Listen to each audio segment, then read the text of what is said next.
my name is Emma and today we're going to be making sweet potato and chickpea curry and also a side of naan bread.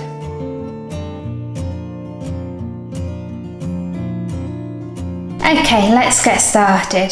So the ingredients for your naan bread are as follows. So we have some lukewarm water, some plant-based milk, maple syrup, yeast, some salt, and then here we have some flour. What we're going to do first, we're going to activate our yeast, and we're going to do that by adding it into the lukewarm water. So we don't want the water too hot, else it will overactivate the yeast or possibly kill the yeast. So you're looking just for that lukewarm temperature. So we're just going to pop that into the water, like so. Okay, so we're going to leave that in there for around 10 minutes. We're looking for the yeast to start to bubble. That just means that the yeast is starting to activate and starting to work. So once that starts to happen, we can then crack on with the rest of the recipe. Okay, so it's now been 10 minutes. And if you look in there, you'll see all those lovely bubbles. That just means that the yeast is nicely activated. So we're going to add this into our flour. Pop in our plant-based milk, our maple syrup, and we're just going to put a little pinch of salt in there as well. Not too much. There we go. And we're just going to combine all that with a wooden spoon. Let's give it a good stir up. Okay. So it's up to you how you're going to continue with the rest of the recipe. So you can either knead it by hand. That will take around 12 to 15 minutes. The alternative is if you have a bread mixer, you can use that to finish off the dough, and you're looking around 6 minutes with a bread mixer. But as I say, doing it by hand is absolutely fine as well. So what you're looking for when you're kneading bread, you want to push with your heel and then pull it away from yourself and then push it back in. So push with your heel, roll over, push, roll over, push, roll over.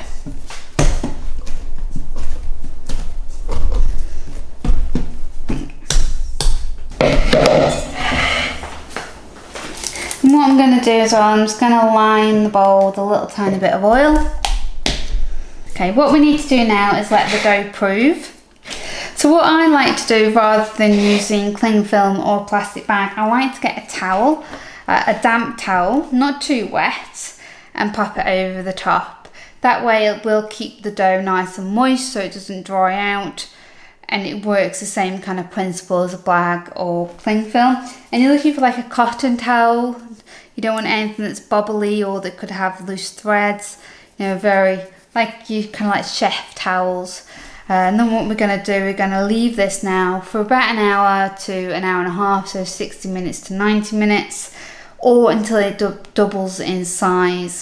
So it's quite warm for me today, so this may move a lot quicker than I'm expecting, so I am going to keep an eye on it. So I'm just going to move this now into a different area that's a little bit warmer but not too warm, for it to prove up, and then we'll move on to the next stage. I'm going to start on your curry paste, so I'll go through the ingredients first of all. So we've got some turmeric, some curry powder, some cumin, tomato paste, garlic, chilli, onion, and some salt. And if by magic. Okay, so we're just going to pop these into the blender. I do need to remember now that I have touched chilli not to touch my eyes. Very important to remember that. Keep telling yourself, do not touch eyes.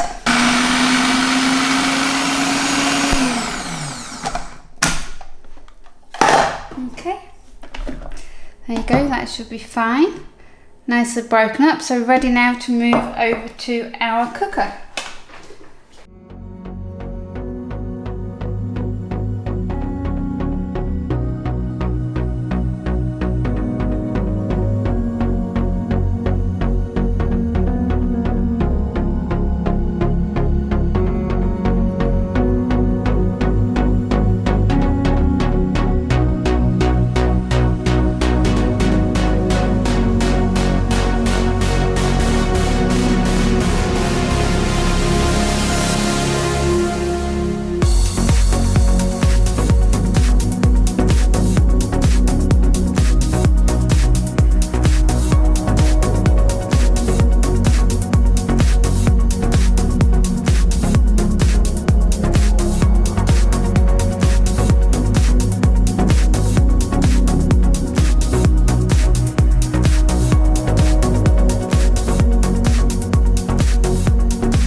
as simple as that. Curry paste. Okay, now we're ready to get cracking with cooking this curry. So we have some courgette, some onions, some garlic, sweet potato, tomatoes and chickpeas.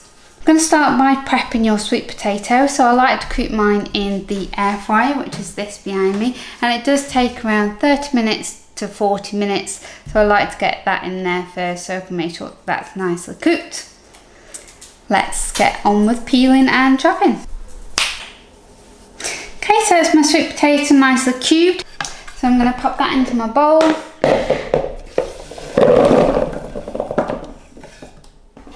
Now time to tackle the courgette. Now to deal with cutting the onions. So we're going to dice. Okay, let's move them over to one side. Break up some garlic, so I just need a couple of cloves. Okay, so that is your onion and garlic all ready to go. So that's all your veg prepped. So here's my sweet potato already. All I've done is I've added some oil in there, only a tiny bit of oil. That's added to the air fryer. I'm going to pop it on to about 180 and pop it on for about 30 minutes. And we will keep an eye on that.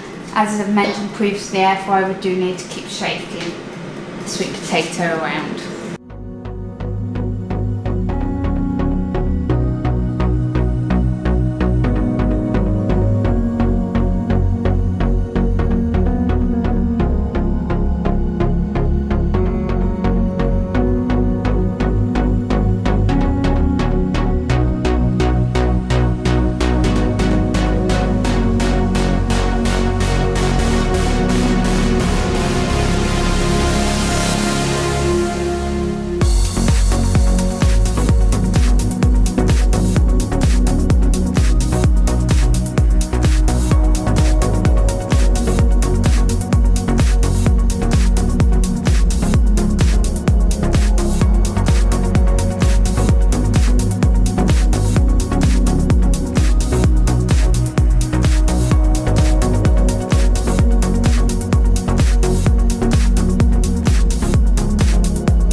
Okay, so we're going to leave that to simmer with the lid on, and we're just going to keep checking on it and stirring it as it goes along.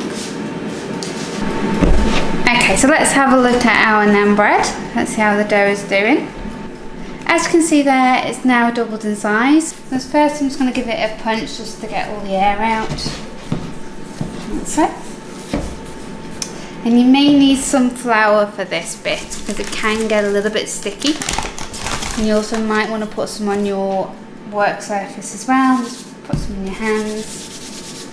And we're just going to knead this again for about 5 minutes. And the reason we do that is just to knock the air back out of the dough,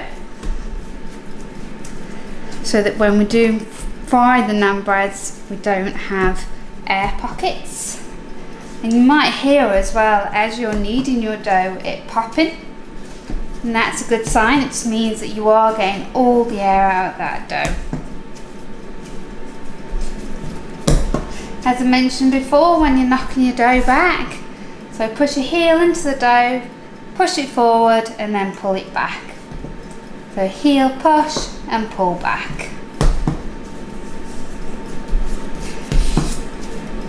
Be wary when using flour to stop it from sticking to your hands, that you don't use too much. A sticky dough is always better than a dry dough.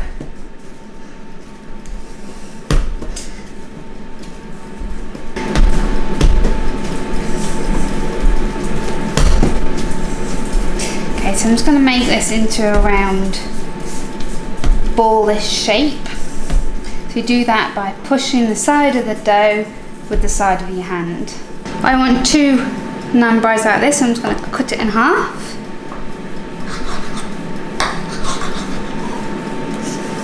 Put that one to one side. So we just need to make sure that we've got some flour onto our pin as well as on our work surface, so we don't want it to stick. And then we just need to pin out our naan bread. So it's up to you whatever shape you want to do it. Let's get it all pinned out. Ready to be cooked. So it only takes a couple of minutes to cook once it's pinned out.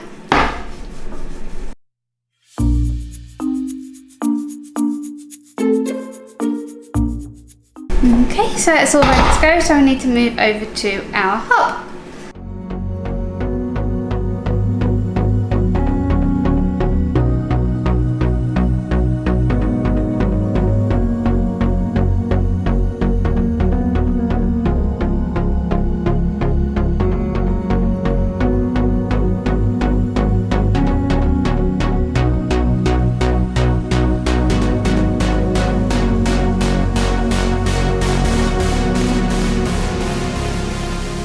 Once that's done, I will pop it into the oven on a very, very low temperature, around gas mark 1 to 2, just to dry it out a little bit because of the oil. It's also a good way of just keeping it warm while you're waiting for your curry to finish off as well.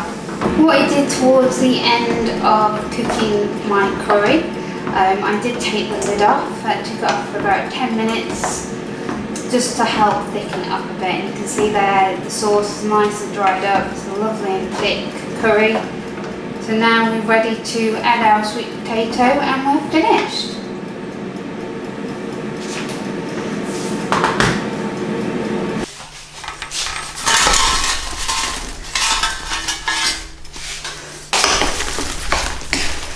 Let's stir around. Oh, that looks nice. So with having this, I find that you don't need rice with it. I love just having loads of veggies in there. Sometimes what I like to do as well is I have half chickpea and half lentil. A bit of cauliflower is nice in a curry. It's as simple as that. Chickpea, sweet potato, curry.